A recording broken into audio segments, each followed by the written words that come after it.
அண்ணாமலை இருந்த வரைக்கும் என்ன பண்ணார்? என் மண் என் மக்கள்ங்கிற பேரில் யாத்திரை பண்ணி 2 கழகங்களுமே தேவையில்லை தனியாக பாஜக அப்படின்னு கொண்டு போனது. இதனுடைய லாபம் விஜய் எடுத்துக்கிட்டாரா? அண்ணாமலை வந்தாருன்னா கட்சிக்கு ப்ளஸ் தானே. கட்சியின் முக்கியத்துவத்தை பார்க்குறாங்களா இல்லை தங்களுடைய முக்கியத்துவத்தை பார்க்குறாங்களா?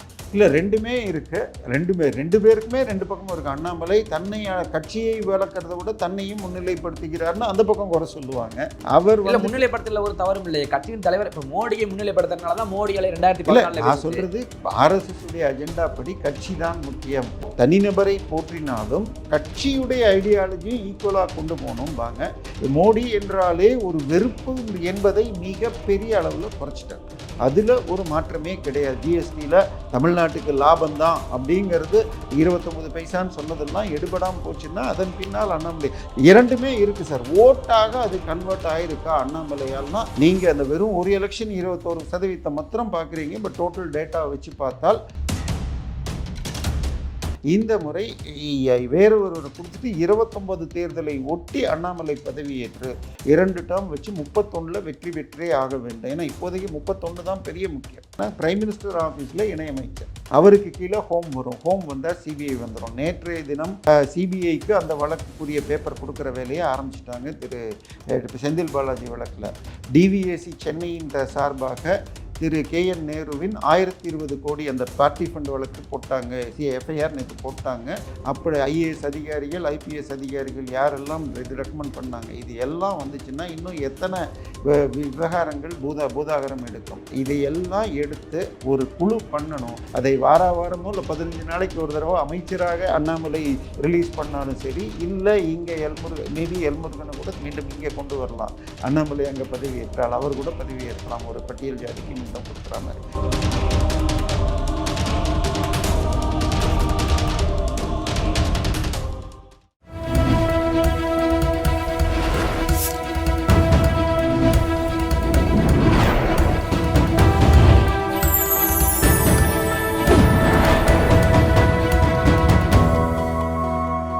சேனல் 5 தமிழ் நேயர்களுக்கு வணக்கம்.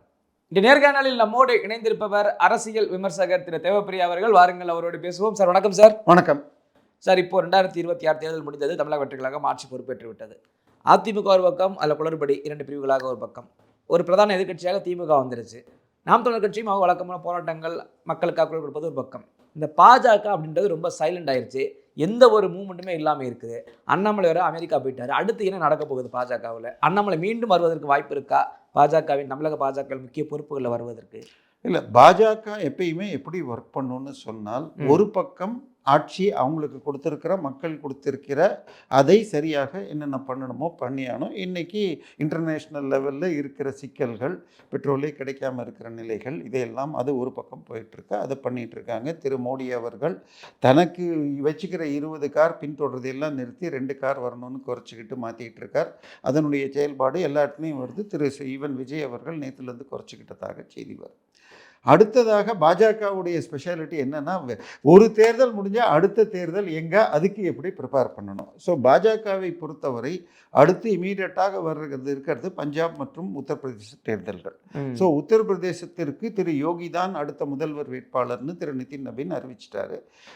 பஞ்சாபை பொறுத்த வரைக்கும் ஆம் ஆத்மி கட்சியிலேருந்து 7 எம்பிக்கள் ராகவ் சத்தா தலைமையில் வந்து சேர்ந்துட்டார். கிட்டத்தட்ட இந்தியாவிலேயே 4 ஸ்டேட்டில் தான் பிஜேபி 2வது இடம் கூட கிடையாது. ஒன்று ஆளுங்கட்சியாக இருக்கணும், இல்லை 2. இந்த 3, 4லாம் போனீங்கன்னா அது முட்டுச்சந்தில் தான் போய் முட்டிக்க முடியும். இப்போ நோட்டா கட்சின்னு இங்கேருந்து 10, 12க்கு போனாலும் ஜெயிக்க முடியாது சீட்டு. இப்போ இதில் 4ல் என்னென்ன ஸ்டேட்டுன்னு பார்த்தீங்கன்னா, 1 தமிழ்நாடு, 2வது ஆந்திரா, 3வது கேரளா, 4வது பஞ்சாப். பஞ்சாபில் இப்போ 2வது முதலிடத்தை நோக்கியே போயிட்டுருக்குன்னு சொல்லலாம். ஏன்னா அங்கே பஞ்சாப் சிரோமணி அகாலிதள் இன்னும் மீண்டும் எழுந்துக்கிற நிலைமை தெரியல. காங்கிரஸ் கட்சி மிகவும் வீழ்ச்சியில் இருக்குது. ஆம் ஆத்மி இப்போ அங்கேருந்து உடஞ்சிட்டு வந்தாச்சு. ஸோ இப்பொழுதைய தேர்தல் வெளியில் போன சித்துவும் நவ்ஜோத் சிங் சித்துவும் இங்கே திருப்பி பாஜகவுக்கு வருவாருங்கிறாங்க. ஸோ அமரிந்தர் சிங், சித்து மற்றும் ராகவ் சத்தா அப்படிங்கிற ஒரு பெரிய காம்பினேஷன் வந்தால் அது ஆட்சியை பிடிக்க வாய்ப்பு இருக்குது. ஸோ அடுத்தது யூபியில் யோகி தலைமையில்ங்கிறதுல வந்தாச்சு. ஸோ இப்போ நீங்கள் கேட்டீங்க தமிழ்நாடு. கேரளாவை பொறுத்த வரைக்கும் இதில் 4வது பார்த்ததில் 4வதுல என்ன, ஆந்திராவில் கூட்டணி ஆட்சி தான் நடந்துட்டு இருக்கு. தமிழ்நாட்டை பொறுத்த வரைக்கும் இனிமேல் தேர்தல்லாம் 29 தான். ஆமாம். ஸோ தற்போதைக்கு அந்த தேர்தல் அதுவும் பார்லிமெண்ட்டுக்கு தான். தமிழ்நாட்டிலேருந்து பார்லிமெண்ட்டுக்கு எவ்வளோ பேர் சார்? அது மேலிருந்து வர உத்தரவுகள் ஓகே. இங்கே தமிழ்நாடு பாஜக மூவ்மெண்ட் அப்படின்றது கொஞ்சம் தெரியணும்ல. இப்போ நயினார் தான் தலைவர் அப்படின்றது ரொம்ப வெளியே தெரியாமல் இருக்கு, ரொம்ப சைலண்ட் மோட்ல. நயினார் வந்த உடனே ஒரு பேட்டியில் சொல்லியிருப்பார், திரு அண்ணாமலை புயல் நான் தென்றல் அப்படின்னு சொல்லிட்டு. ஆனாலும் சார் கூட்டணி அமைஞ்சாச்சு, அந்த கூட்டணிக்கு கீழே ஒத்து போகணுங்கிறதுனா அதுக்காகத்தான் தலைமையே மாற்றப்பட்டது. ஸோ அதுக்கேற்ற மாதிரி நடந்துக்கிட்டார். இன்னொரு பக்கம் பூத் ஏஜென்ட்ஸ் எல்லாம் ரெடி பண்ணி 65,000 பூத் ஏஜென்ட்ஸை ரெடி பண்ணி அந்த எல்லாம் பண்ணி ஓரளவுக்கு பண்ணி இருக்குன்னாங்க. பட் எந்த அளவுக்கு அது ஃபீல்டில் ஒர்க் ஆச்சு என்னன்னு பார்த்தால் ஒரு 2-3 சீட்டில் 3வது இடம் போனாலும் பெரும்பாலான சீட்டில் கொடுத்ததில் நல்ல ஓட்டுகள் தான் வாங்கியிருக்கோம். ஸோ பிஜேபி மொத்தத்தில் 27 சீட்டுக்கு ஒரு சீட்டுன்றப்ப கூட்டணியே முதலமைச்சர் தொடங்கி அன்பில் மகேஷ் பொய்யாமொழி, துரைமுருகன், மூர்த்தி அப்படின்னு தோற்றுருக்கிறப்ப பிஜேபி தோல்வியை தனிப்பட்டு சொல்கிற அளவுக்கு அது கம்மி கிடையாது. அது வாங்கியிருக்கிற ஓட்டுகளும் இப்போ 15% சீட்டில் 3% ஓட்டுன்னு வச்சிங்கன்னா 6 பிறகுனா கிட்டத்தட்ட 18 மொத்த சீட்டில் இருந்தால் 18-19% வரும். பட் அதுலேயும் மற்றவங்க ஓட்டும் இருக்கும். அதிமுக ஓட்டு இவங்க நின்று இடத்துல இருக்கும், இவங்க ஓட்டு அவங்க நின்று இடத்துல இருந்திருக்கும். ஸோ பாஜகவுக்கு பெரும் வீழ்ச்சி கிடையாது. ஆனால் அண்ணாமலை இருந்த வரைக்கும் என்ன பண்ணார், என் மண் என் மக்கள்னுங்கிற பேரில் யாத்திரை பண்ணி 2 கழகங்களுமே தேவையில்லை தனியாக பாஜக அப்படின்னு கொண்டு போனது. இதனுடைய லாபம் விஜய் எடுத்துக்கிட்டாரா? பட் விஜயுடைய கேரிஸ்மா, அவருடைய ரீச் அண்ணாமலை பேருக்கு இல்லை. அதில் 2வது கருத்து இல்லை. அண்ணாமலை வச்சு தனியாக நின்றுருந்தால் நம்மளால் இப்படி வந்திருக்க முடியுமான்னா நிச்சயமாக இந்த முறை இல்லை. பட் பிஜேபி எப்பயுமே ஒரு எலெக்ஷனில் அடுத்ததை பிடிக்க முடியும்னு யோசிச்சது இல்லை. 2009 ஒரிசாவில் கூட்டணியாக இருந்தவங்க பிரிஞ்சு 14-19 போட்டி போட்டு இப்போ தான் ஜெயிச்சு எடுத்திருக்காங்க. ஸோ அதே மாதிரி இதில் வெஸ்ட் பெங்காலில் 2011 மம்தா எடுத்தார்கள், 11, 16, 21 அவங்க எடுத்தாங்க, 26 இவங்க எடுத்தாங்க. ஸோ 2-3 தேர்தல் போட்டி போட்டால் தான் ஆளுங்கட்சியாக வர முடியும். அதற்கு ஏற்றபடி உள்ளூர் மாநில செட்டப்பை ரெடி பண்ணணும். ஸோ கிட்டத்தட்ட உங்களுக்கு 2019 வரைக்கும் திமுக கொடுத்த அத்தனை நெரேட்டிவும் மோடி எதிர்ப்புங்கிறத டிஃபீட் பண்ணுறதுக்கு இங்கே ஒன்றுமே இல்லாமல் இருந்துச்சு. தாமரை இதில் தான் மலரும் அப்படின்னு அவங்க கிண்டல் பண்ணது தாண்டி ஒன்றும் பெருசாக நடக்கலை. பட் 21 தேர்தலுக்கு முன்னால் முருகன் வந்த பிறகே ஓரளவு மாற்றம் வந்தது. அந்த நேரத்தில் அண்ணாமலையும் உள்ளே வந்துட்டார், அவர் போட்டி போட்டார், அரவக்குறிச்சியில் தோற்றார். பட் அண்ணாமலை பதவி ஏற்ற பிறகு மிகப்பெரிய ஒரு மாற்றம் தெரிஞ்சுது. தாமரை என்ற சிம்பல் இன்னைக்கு உதயசூரியனுக்கும் ரெட்டைலைக்கும் அடுத்து பெரிய சிம்பலாக வந்தது. பட் இந்த முறை இப்போ கடந்த 60 வருஷமாக ஆளுங்கட்சியாக இருந்த 2 கட்சியே 2வது 3வது இடத்துக்கு போன பிறகு பாஜக ரொம்பவும் கீழே போயிடுச்சு. இப்போ இதை ரிவைவ் பண்ணணும்னா பாஜகவை பொறுத்தவரை நயினார் நாகேந்திரனுக்கு கொடுக்கப்பட்ட போஸ்ட்டு 3 வருஷத்துக்குரிய போஸ்ட்டு. ஸோ கொடுத்து போன ஏப்ரல் மாதம்னா இப்போ 1 வருஷம்தான் முடிஞ்சிருக்கு. ஸோ இப்போதைக்கு அவராக ரிசைன் பண்ணலன்னா எடுக்க முடியாது. கட்சியில் வெளியில் இருக்கிறவங்க அதிமுக இவர் ஸ்ரீதர் வேம்பு உட்பட சோகோ ஓனர் உட்பட அண்ணாமலையை கொண்டு வரணும் அப்படின்னு சொன்னாலும் கட்சிக்குள்ளே நேரடியாக இல்லை. கட்சி இப்போ நேற்றுக்கு பார்த்தீங்கன்னா திமுகவில் அது என்ன காரணம் சார்? அது கட்சிக்குள்ள ஏன் விரும்ப மாட்டாங்க அண்ணாமலை திரும்ப வாருது? அண்ணாமலை வந்தாருன்னா கட்சிக்கு ப்ளஸ் தானே. இவங்க கட்சியின் முக்கியத்துவத்தை பார்க்குறாங்களா இல்லை தங்களுடைய முக்கியத்துவத்தை பார்க்குறாங்களா? இல்லை, ரெண்டுமே இருக்குது. 2 பேருக்குமே 2 பக்கமும் இருக்குது. அண்ணாமலை தன்னை கட்சியை வளர்க்கறத விட தன்னையும் முன்னிலைப்படுத்துகிறாருன்னு அந்த பக்கம் குறை சொல்லுவாங்க. அவர் முன்னிலைப்படுத்தல ஒரு தவறும் இல்லையே. கட்சியின் தலைவர் இப்போ மோடியை முன்னிலைப்படுத்துறதுனால தான் மோடியாலே 2014 நான் சொல்றது RSS உடைய அஜெண்டா படி கட்சி தான் முக்கியம், யார் அங்கே இருக்கிறாருங்கிறது. அப்படி நினைச்சிருந்தா நீ பாஜக நாட்டை ஆள முடியாது இல்ல இது அப்படின்னு இவங்க சொல்லுவாங்க. இது மோடிக்கே இல்ல, திரு வாஜ்பாய் வந்தப்பவே அப்கி பார் அடல் கி சர்க்கார்னு சொல்லி தான் வந்தாங்க. இப்போ எப்படி அப்கி பார் மோடி சர்க்கார்னாங்களோ முதல் முறை, அப்புறம் அப்கி பார் இது ஃபிர் பார் மோடி சர்க்கார்னு 2வது முறையும், இந்த முறை 400க்கு மேல்னு சொல்லி கடைசியில் 290க்கு வந்தாங்க. ஸோ தனிநபரை போற்றினாலும் கட்சியுடைய ஐடியாலஜியும் ஈக்குவலாக கொண்டு போகணும்பாங்க. இவருக்கு RSS பேக்ரவுண்ட் இல்லைன்னு இன்னொன்று சொல்லுவாங்க. இதையெல்லாம் தாண்டி அவருக்கு பழைய ஆட்களுக்கு ரொம்ப முக்கியத்துவம் கொடுக்கவில்லை அப்படின்னு ஒரு குறை வரும். அதாவது அவங்களுக்குரிய இது அந்த கருத்து, அந்த விமர்சனத்தை நீங்களுமே பாக்குறீங்களா? இல்ல, எல்லா காலத்துலயும் அது உண்மைன்னு சொல்ல முடியாது. சில அந்த விமர்சனத்தை நீங்களே கேட்டிருக்கீங்கல்ல, பழைய ஆட்களுக்கு முக்கியத்துவம் கொடுக்கலன்னு சொல்லி. பழைய ஆட்களுக்கு தான் இது நாள் வரை முக்கியத்துவம் கொடுத்து இந்த தேர்தல் வரைக்கும் முக்கியத்துவம் கொடுத்தாங்க. என்ன வெற்றி கண்டு கொடுத்தார்கள்? ஆனா ஒரு முறை அந்த இளைஞரை நம்பி கொடுத்தீங்க. எங்க 1% 2% இந்த கட்சியை தூக்கிட்டு வந்து அப்படியே 18% கூட்டணி வளர்ந்து இல்ல, நீங்க அந்த அளவுக்கு நேரடியாகவும் சொல்ல முடியாது. 2014 தேர்தலில் உங்களுக்கு என்டிஏ தனியாக நின்றது. மோடி பிரதமர் என்று சொல்லி கேப்டனோடு சேர்ந்து நின்ற கூட்டணியிலையும் உங்களுக்கு 2 சீட்டு ஜெயிச்சிருக்காங்க. அப்ப 7 சீட்ல மட்டுமே நின்ன பாஜக 14 சீட்டு நின்ன தேமுதிகவை விட 9 சீட்டு நின்ன வாங்கிய பாமக விட அதிகமாக தான் வாங்கிச்சு. ஸோ அந்த 7 சீட்டு எந்த சீட்டில் அப்போ நின்னாங்களோ அதே சீட்டு அண்ணாமலை காலத்துலையும் நின்றுப்பாங்க. ஸோ பெரிய, அதாவது அப்படியே பெரிய மாபெரும் வளர்ச்சி இல்லை. பட் கண்டிப்பாக ஆன்டி மோடி மோடி என்றாலே ஒரு வெறுப்பு என்பதை மிகப்பெரிய அளவில் குறைச்சிட்டார். அதில் ஒரு மாற்றமே கிடையாது. ஜிஎஸ்டியில் தமிழ்நாட்டுக்கு லாபம்தான் அப்படிங்கிறது 29 பைசான்னு சொன்னதெல்லாம் எடுபடாமல் போச்சுன்னா அதன் பின்னால் அண்ணாமலை இரண்டுமே இருக்குது சார். ஓட்டாக அது கன்வெர்ட் ஆகிருக்கா அண்ணாமலையால்னா நீங்கள் அந்த வெறும் ஒரு எலெக்ஷன் 21% மாத்திரம் பார்க்குறீங்க. பட் டோட்டல் டேட்டாவை வச்சு பார்த்தால் மிகப்பெரிய அளவில் மாற்றம்னு சொல்ல முடியாது.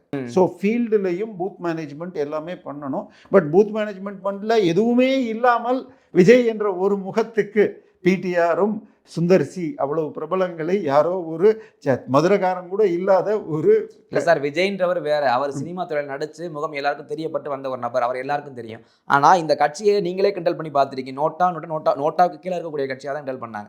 அந்த கட்சியை அவர் கொண்டு வந்திருக்காருன்னா, வளர்ச்சி பாதையில் கொண்டு போறாருன்னா நீங்க மாற்ற வேண்டிய சூழ்நிலை என்ன? இப்ப நீங்க தான் சொன்னீங்க நிறைய மாநிலங்கள்ல முதல்ல எடுத்தோன்னே பாஜக ஜெயிக்காது, 2-3 தேர்தல் கழித்து தான் அதுக்கப்புறம் ஆட்சியை வந்தாங்க அப்படின்னு சொல்லிட்டு. அதே மாதிரி சூழ்நிலைக்கு அண்ணாமலைக்கு ஏன் கொடுக்க மறுக்குது? இல்லை, அதுதான் அங்கே இன்னொரு சிக்கல் என்னன்னா, ஒரு முறை தலைவர்னா 3 வருஷம், அதுக்கு பிறகு அதிகபட்சம் 2 முறை தான் ஒருவர் இருக்கலாம்.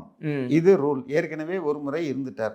ஸோ இப்போ கொண்டு வந்தால் 29க்கு அப்புறம் திருப்பி மாற்ற வேண்டியிருக்கும். என்னை பொறுத்தவரை தற்போது நயினார் அவராக பொறுப்பேற்று விலகுகிறேன்னு சொல்லி போனால் அந்த இடத்துல நல்ல பேச்சாளர்கள், களப்பணியில் சிறந்தவர்கள், ரெண்டுமே எஸ்ஜே சூர்யா அல்லது திரு அஸ்வத்தாமன் பேராசிரியர், இந்த மாதிரி, அதாவது சேனல்கள்லையும் டெய்லி இன்டர்வியூ எப்படி அண்ணாமலை கொடுத்தாரோ அதே மாதிரி இன்டர்வியூக்களும் கொடுத்தனும். அண்ணாமலை மத்திய அமைச்சராக வாரம் இங்கே வந்து விஐபி செக்யூரிட்டியோடு பேசுகிறது எப்படி இருக்கும்? தினம் திருப்பி கமலாலயத்தில் அவர் வர மூத்த பத்திரிகையாளருங்கிற பேரில் சேனலில் உட்காந்து அவருடைய இதுக்கு பெஞ்சுக்கு முன்னாடி ஷூவை போட்டுக்கிட்டு அவரை தொந்தரவு செய்ததையும் நம்ம பார்த்துருக்கோம்.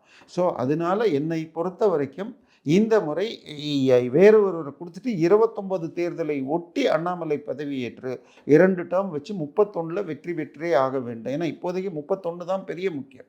சரி, 2014 நீங்க என்ன சொல்ல வரீங்க அப்படின்னா 29 வரைக்கும் கட்சியை கட்டமைச்சிட்டு 29 ஸ்டார்டிங் அந்த 29 ஜனவரி தேர்தல்களையும் 29 31 அவர் சந்திக்கிற மாதிரி இருக்கும். இந்த நேரத்தில் கிரண் ரிஜிஜு வந்து முதலில் பதவி கொடுத்த பொழுது, அல்லது அந்த இவர் என்ன பண்ணாங்கன்னா பிரைம் மினிஸ்டர் ஆஃபீஸில் இணையமைச்சர், அவருக்கு கீழே ஹோம் வரும். ஹோம் வந்தால் சிபிஐ வந்துடும். நேற்றைய தினம் சிபிஐக்கு அந்த வழக்குக்குரிய பேப்பர் கொடுக்குற வேலையை ஆரம்பிச்சிட்டாங்க. செந்தில் பாலாஜி வழக்கில் டிவிஎஸ்சி சென்னையின் சார்பாக திரு கேஎன் நேருவின் 1020 கோடி அந்த பார்ட்டி ஃபண்ட் வழக்கு போட்டாங்க. எஃப்ஐஆர் நேற்று போட்டாங்க. இன்னும் காப்பி ஏத்தில் அப்லோட் பண்ணல. நான் இன்றைக்கு நாளைக்கு மற்ற 2 வழக்குகள், அதாவது இந்த போஸ்டிங்காக 860 கோடி வழக்கு, அதுக்கப்புறம் வந்து அடுத்த வழக்கு வந்து டிரான்ஸ்ஃபருக்காக 350. ஸோ 3 எஃப்ஐஆர் டிவிஎஸ்சி தரப்பில் நேரு பேரில் இப்போ போடுவாங்க. இதை போட்டால் இது கிட்டத்தட்ட அந்த பார்ட்டி ஃபண்டுங்கிறது ஒரு கார்பரேஷனில் இந்த டெண்டருக்குன்னு வந்திருக்கு. அப்போ அந்த கார்பரேஷனை ரெய்டு பண்ணலாம், அந்த கம்பெனியை ரெய்டு பண்ணலாம். அப்படி ஐஏஎஸ் அதிகாரிகள், ஐபிஎஸ் அதிகாரிகள் யாரெல்லாம் இது ரெக்கமெண்ட் பண்ணாங்க, இது எல்லாம் வந்துச்சுன்னா இன்னும் எத்தனை விவகாரங்கள் பூதாகரம் எடுக்கும். இது தவிர போட வேண்டிய வழக்குகள், இப்போ டிரான்ஸ்ஃபார்மர் வழக்கில் வந்து வழக்கு போடுவதற்கு காரணம் அரப்போர் ஜெயராமன் முழு இதை கொடுத்துருக்காரு. இதே அரப்போர் ஜெயராமன் அதிமுக காலத்தில் 3000 கோடி ரூபாய்க்கு தவறான நிலக்கரி மேலே பில்லிங், அந்த வழக்குகள் பெண்டிங் இருக்குது. அதே மாதிரி ரேஷன் கடை ஊழல், இதையெல்லாம் போட்டு அதே மாதிரி டிஎம்கே ஃபைல்ஸ்னால் அண்ணாமலை வெளியிட்டார்னாலும் அதன் பின்னால் ஒரு டீம் அதை ஒர்க் பண்ணி கொடுத்துருக்கோம். இன்னும் சொல்லப்போனால் அந்த கணக்கில் சில விஷயங்களில் எனக்கு உடன்பாடு அதிகமாக இருக்குன்னு 1-2 சொல்லுவேன், 1-2 மிக குறைவாக இருப்புன்னு சொல்லுவேன். உதாரணமாக இதை எடுத்துக்கிட்டிங்கன்னா நம்ம ஜி ஸ்கொயரை எடுத்துக்கிட்டால் 26,000 கோடி என்னமோ கடிந்தார். ஜி ஸ்கொயருடைய பெரும்பாலான டிரான்சாக்ஷன்ஸ் பவர் வாங்கிட்டு பண்ணுறது. ஸோ அப்போ வெறும் 20% தான் அவங்களுக்கு போகும், 80% ஓனருக்கு போகும்.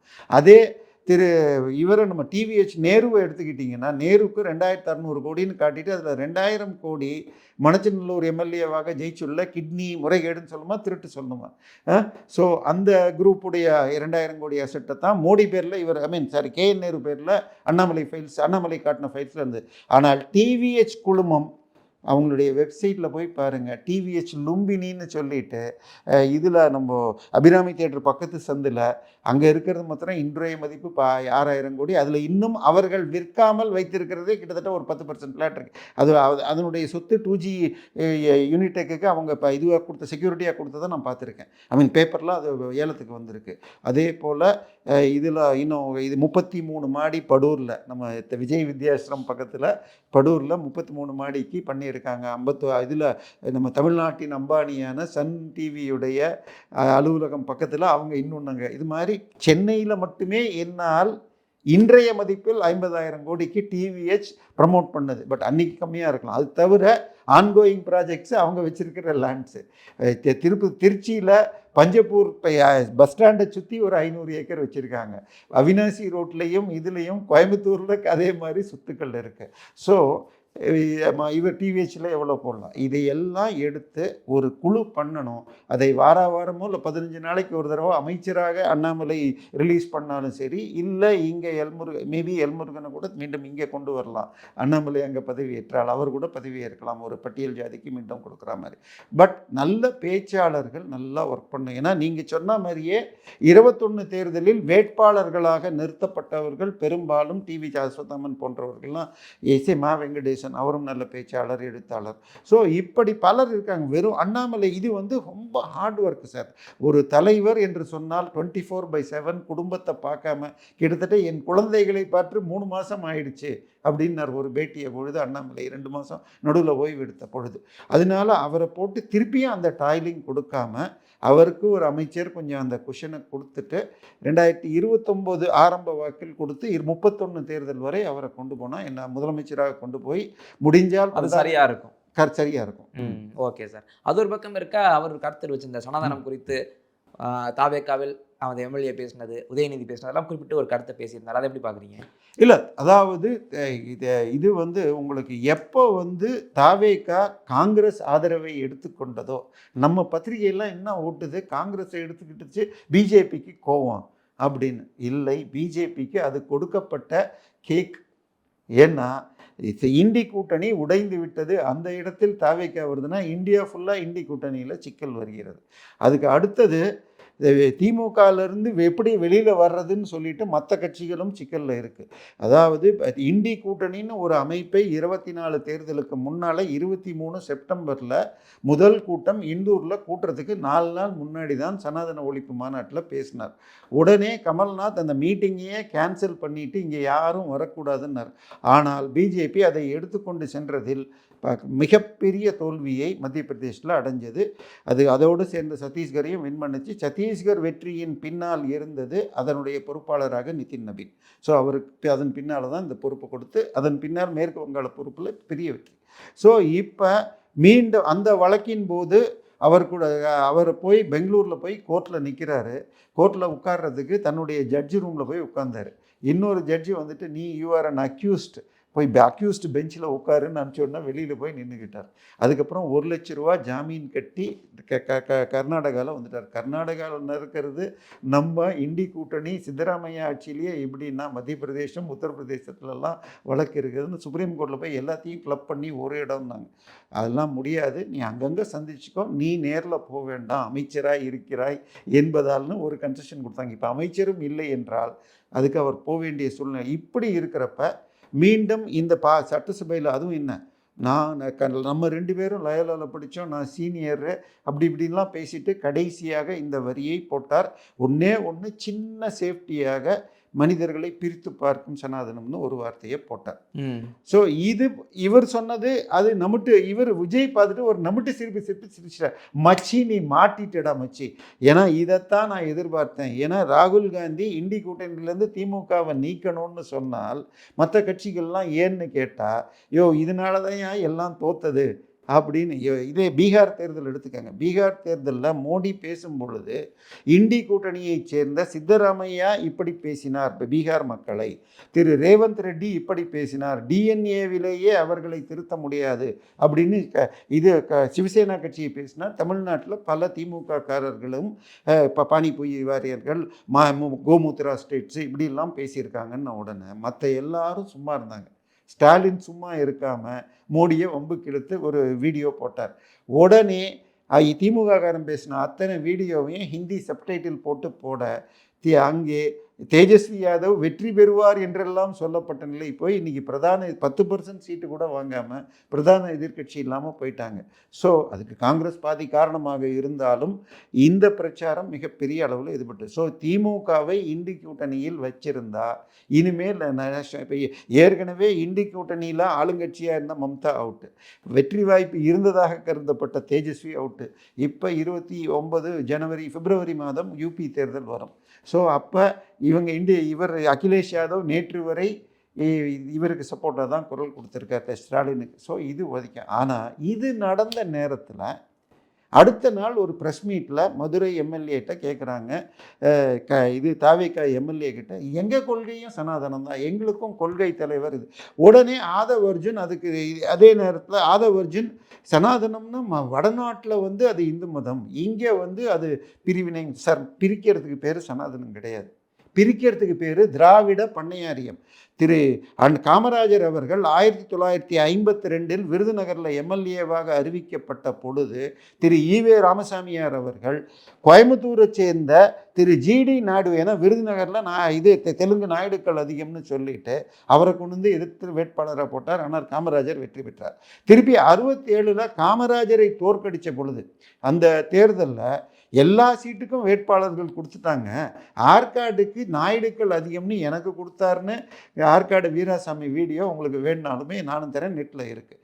அந்த தேர்தலில் காமராஜ் தோற்ற பிறகு மீண்டும் நாகர்கோவில் தொகுதியில் எம்பி எலெக்ஷனில் நிற்கிறார். அப்போ நம்ம கருணாநிதி என்ன பேசினார் தெரியுமா? உங்களுக்கு சிவகாமியின் மகன் வேட்பாளர் எம்பி ஆக வேண்டுமா, மேரியின் மகன் மத்தியாஸ் வேண்டுமா அப்படின்னு கிறிஸ்துவ நாடார் வெர்சஸ் இந்து நாடார்னு கொண்டு போனது திரு இவர்.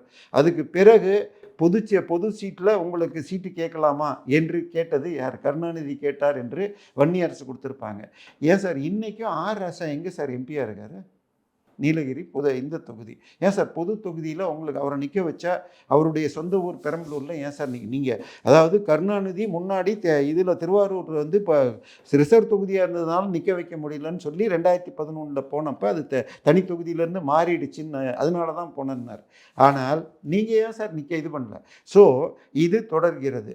இவர் சொல்லியிருப்பார், துரைமுருகன் சொல்லியிருப்பார், ஈவேரா என்னை கூப்பிட்டு 68 நானும் அவரும் உட்காந்துருந்தப்ப நீ என்ன ஜாதின்னு கேட்டு என் ஜாதியை சொன்ன உடனே இது ஒன்றும் பெரிய ஜாதி இல்லை அப்படின்னு இழிவுபடுத்தினார் என்று சொன்னது ஆன்லைனில் இருக்குது. ஸோ இப்படி இருக்குது. இன்னும் பைபிளில் எடுத்துக்கிட்டிங்கன்னா இயேசு சீடர்களிடம் அனுப்பும் பொழுது என்ன சொல்வார்னா, மத்தேயு 10ஆம் அதிகாரத்தில் வர்றது, நீங்கள் யூதர்கள் அல்லாதவர்களிடம் செல்லாதீர்கள், புறஜாதியினரிடம் செல்லாதீர்கள், சமாரியர்கள் பட்டினங்களுக்குள் நுழையாதீர்கள். இதே இயேசு ஒரு பிரயாணம் செய்யும் பொழுது ஒரு பெண் கிரேக்க சிரபேனிக்கிய பெண்ணுன்னு வரும். அந்த பெண் கேட்குறாங்க, அவங்க குழந்தைக்கு உடம்பு சரியில்லை, ஐயா என் குழந்தைக்கு உடம்பு சரியில்லை. அவங்க புறஜாதி, அவங்க யூதர் அல்லாதவர்கள். நான் காணாமல் போன ஆடுகளான யூதர்களுக்காக அனுப்பப்பட்டேனே தவிர மற்றவர்களுக்காக அல்ல அப்படிங்க. அந்த பெண்ணு கதரும். இயேசு தொடர்ந்து நடப்பார். சீடர்கள் மீண்டும் கேட்ட உடனே அவர் சொன்ன பதில், வீட்டின் பிள்ளைகளுக்கு கொடுக்கும் உணவை நாய்களுக்கு கொடுக்கலாமா அப்படின்னாரு. இங்கே வீட்டின் பிள்ளைகள்னா பிறப்பால் யூதர்கள், யூதர் அல்லாதவர்களை அந்த பெண்ணை வீட்டின் பிள்ளைகள் மேஜை மேல் உண்டால் கீழே விழும் எச்சை திணுக்குகளை நாய் தின்னுவது போல என் பிள்ளைகளை காப்பாற்றுங்கள் அப்படின்னு ஒன்று. இந்த பதிலின் நிமித்தம் உன் குழந்தை சுகமாகட்டும் பார். இந்த கதை மார்க் 7ஆம் அதிகாரத்தில் வருது, மத்தேயுவில் 15ஆம் அதிகாரத்துக்கும் இருக்குது. உங்களுக்கு பைபிள் எப்படி எழுதப்பட்டதுன்னு சொல்லுவாங்கன்னா, மார்க் 70 இயேசு இறந்தது என்று சொல்லப்படும் காலம் 30 வாக்கில், 70 மார்க், அதை வச்சு 85 95 மத்தேயும், லூக்கா 95க்கு பிறகு எழுதுனது. லூக்கா இந்த சாப்டரை விட்டுட்டார். கத்தோலிக்க சபையின் ஒரு தியாலஜிக்கல் பப்ளிகேஷன் ஆஃப் இந்தியா அப்படின்னு ஒன்று இருக்குது. அவங்க கம்பேனியன் டு பைபிள்னு 2 வால்யூமாக போட்டதில் லூக்கா நூலை எழுதிய ஆசிரியர், லூக்கா சுவிசேஷ கதையை எழுதிய ஆசிரியர், அவர் யூதர் அல்லாதவர். அப்படிப்பட்டவர் இயேசு பிறப்பால் யூதர் அல்லாதவர்களை நாய் என்று கூறியது மிகவும் இழிவாக இருந்ததால் இதை நீக்கிவிட்டார். நாங்கள் அப்போ இயேசு பைபிள் படியாக யூதர் அல்லாதவர்களை இழிவாக.